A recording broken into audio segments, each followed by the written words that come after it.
আজকে এই ভিডিওর মাধ্যমে আমি আপনাদের দেখাবো 69 হিজরি সনে নির্মিত একটি মসজিদ অর্থাৎ দক্ষিণ এশিয়ার সবচেয়ে পুরনো মসজিদ। বর্তমানে এই মসজিদ কী অবস্থায় রয়েছে এবং এই মসজিদ কোথায় অবস্থিত সবকিছু ইনশাল্লাহ আমি আপনাদের সাথে শেয়ার করব। আসসালামু আলাইকুম। আশা করি মহান আল্লাহ পাকের অশেষ রহমতে সবাই ভালো আছেন। আলহামদুলিল্লাহ আমরাও ভালো আছি। ভিডিও শুরুতে আমি আপনাদের বলেছি যে আজকে আমি 69 হিজরি সনে নির্মিত একটি মসজিদ আপনাদেরকে দেখাবো। তো ইনশাল্লাহ মসজিদ ঘুরে দেখতে দেখতে আমি আপনাদের সাথে মসজিদের ইতিহাস এবং অবস্থান সব কিছু জানিয়ে দিব। 69 হিজরি মানে আপনারা একটু হিসাব করে দেখবেন যে কত বছর হয়ে গেছে, আসলে এটা কত বছরের পুরনো মসজিদ। তো ইনশাল্লাহ আমি মসজিদ এখন যে অবস্থায় আছে সেটাই আপনাদের দেখিয়ে দিব যে মসজিদ এখন কীরকম অবস্থায় রয়েছে। আর বাহিরে যে বিল্ডিংগুলো দেখতে পাচ্ছিলেন ওগুলো হচ্ছে মাদ্রাসার জন্য ওনারা করেছেন নতুনভাবে। এই যে এখন যেটা দেখতে পাচ্ছেন এটাই হচ্ছে মসজিদের ধ্বংসাবশেষ। এই যে নিচটাতে যে গ্লাস দিয়ে রাখা হয়েছে এখানেই কিন্তু সেই পুরনো মসজিদ ছিল। মসজিদের এই জায়গাটিকে স্থানীয় লোকজন এভাবে সংরক্ষণ করে রেখেছেন। তো এই মসজিদের ধ্বংসাবশেষ ঘুরে দেখতে দেখতে আমি আপনাদের এই মসজিদের ইতিহাস সম্পর্কে জানিয়ে দিচ্ছি।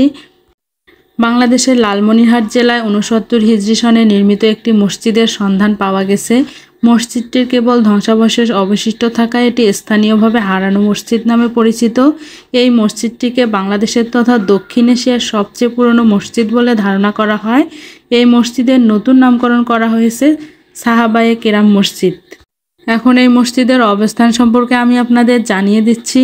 সুপ্রাচীন এই মসজিদটি রংপুর কুড়িগ্রাম মহাসড়কের 1 কিলোমিটার দক্ষিণে লালমনিরহাট সদর উপজেলার পঞ্চগ্রাম ইউনিয়নের রামদাস মৌজায় অবস্থিত।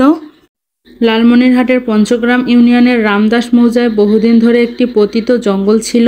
জঙ্গলের নাম ছিল মজদের আরা। স্থানীয় ভাষায় আরা শব্দের মানে জঙ্গলময় স্থান।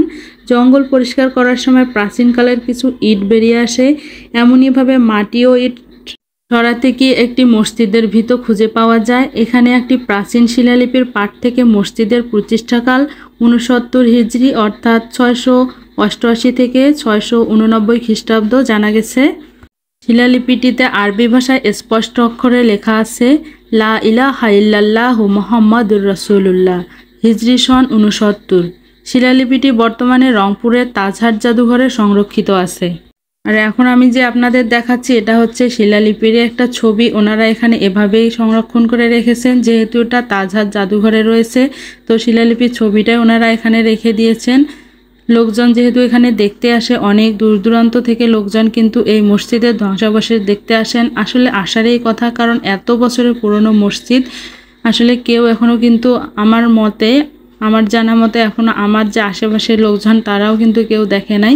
তো যেহেতু মহান আল্লাহ রাব্বুল আলামিন আমাকে এখানে আসার সৌভাগ্য দিয়েছেন, তো এজন্য মহান আল্লাহ রাব্বুল আলামিনের কাছে কোটি কোটি শুকরিয়া ওনার দরবারে। আপনারাও চাইলে ঘুরে যেতে পারেন। আমি তো অবস্থান সম্পর্কে জানিয়ে দিয়েছি ভিডিওর মাধ্যমে, আপনারাও চাইলে ঘুরে যেতে পারেন।